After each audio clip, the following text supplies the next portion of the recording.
Ahojte milí kamaráti, tak dnes by som chcela natočiť video na tému Máš slobodu Božieho dieťaťa? Najprv by som tak zadefinovala, čo je to podľa mňa tá sloboda. Alebo respektíve nie, že čo je to podľa mňa, ale ako to vnímam v dnešnej dobe. Podľa mňa veľa ľudí slobodu vidí tak, že robím si čo chcem, kedy chcem, ako chcem a s kým chcem. Lenže takéto ponímanie slobody v skutočnosti zväzuje a skôr privádza človeka k závislostiam a k zotročeniu. Poviem príklad, závislosť na alkohole alebo na cigaretách môže presne takto vzniknúť, že v slobode si poviem, že proste tak som slobodný, tak si vypijem, zapálim si, robím si čo chcem a ani neviem, ako sa postupne stávam závislým a nechávam sa vlastne ovládať týmito žiadosťami a týmito pudmi, vášňami. Čiže stávam sa ako keby závislým na alkohol, na cigaretách. Alebo aj na iných druhách. Čím nechcem akoby teraz niekoho sa dotknúť alebo uraziť, pretože ja mám tiež problém napríklad so závislosťou na sladkostiach.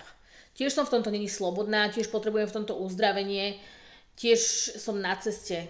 Takže vlastne tá sloboda je také niečo, čo je ako keby taký jeden z cieľov, že nie každý dokáže byť slobodný od všetkého, hej, že každý má nejakú takú možno, alebo skoro každý má nejakú takú malú závislosť, ale horšie je, keď je naozaj zotročený, že sa necíti slobodný, že sa cíti taký zviazaný tými vecami.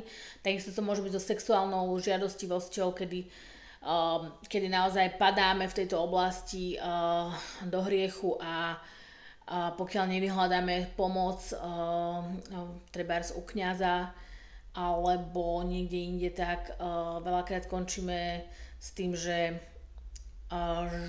sme ako keby hnaní tými žiadosťami a vášňami a pudmi, ktoré samozrejme, že sexuálne pudy nie sú zlé, veď boli nám dané Bohom, preto aby sme sa rozmnožovali, aby sme naplnili túto zem, ale pokiaľ je to nezriadené, že napríklad toho druhého len využívame na svoje potešenie, tak to zrovna není sloboda. Je to skôr zotročenie a závislosť. Druhý rozmer slobody, ktorý mi tak napadol, je odpustenie. Slobodný človek odpustil druhému alebo sebe. V tomto ani ja ešte sa priznám, nie som slobodná. Veľa vecí ešte nemám poriešených v sebe, že potrebujem odpustiť niekomu, kto mi ublížil. A treba už aj v hlave to veľakrát mám, že odpúšťam, ale do srdca to ešte neprišlo. Možno to máte tak aj vy. Že sú to veci, ktoré tak dlhšie spracovávame. Ale keď sa nám to podarí a vzdáme sa tej nenávisti, hnevu a nejakej chuti po pomste a odplate a necháme to Ježišovi, že Ježiš to proste na kríži už za nás pomstil všetko to zlo. A tak si naozaj vydýchneme, lebo pocítime, ako chodí skutočná sloboda. Sloboda Božích detí. Pretože odpustiť, ako povedala kedysi moja kamarátka, znamená odpustiť. Odpustiť. Čiže pustím tie veci proste. Nechám to tak, nechám to ísť, nechám to proste za sebou. Už sa k tomu nevraciam.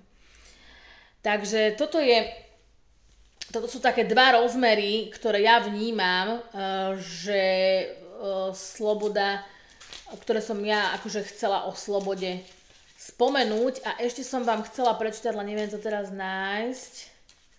Áno, toto. Lebo ak vy odpustíte ľuďom ich poklesky, aj vám odpustí váš nebeský Otec. Ale ak vy neodpustíte ľuďom, ani vám váš nebeský Otec neodpustí vaše poklesky. A ešte by som k tomu prvému rozmeru podotkla taký citát, čo povedal svätý Pavol v jednom zo svojich listov, že som slobodný, ale nie všetko mi osoží. som slobodný, ale ničím sa nenechám zotročiť. A preto, priatelia, nenechajme sa zotročiť pod nálepkou falošnej slobody a odpúšťajme, milujme, pretože vtedy budeme naozaj slobodní. Tak ja vám prajem, priatelia moji, bratia a sestry, aby naozaj ste zakúsili, aj ja sama sebe to prajem, aby som zakúsila skutočnú slobodu Božieho dieťaťa. Prajem vám ešte peknú a požehnanú sobotu.